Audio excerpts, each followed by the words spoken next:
Alright guys, in this video I am going to review on Xiaomi Mi 11 Pro. So hey guys, I'm Ikhtier and you are watching ARZONE. So if you are not subscribed it, please subscribe this channel and turn on the notification. So without wasting any more time, let's begin. Okay guys, Xiaomi Mi 11 Pro, its announced date is 29th March 2021 and its release date is 2nd April 2021 and it is now available and its weight is 208 gram and its display type is AMOLED display size is 6.81 inches, resolution is 1440 into 3200 pixels and operating system is Android 11.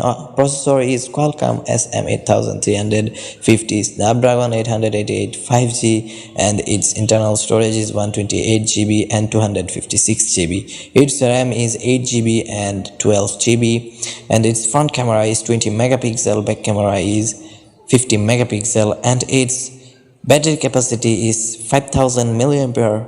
Charging is 67 watts fast charging and wireless charging is 67 watts fast charging and colors are black, green and purple. So that is the specifications of this Xiaomi Mi 11 Pro. So see you in the next video. Share this video and like this video. So see you in the next video. Till then, take care and bye.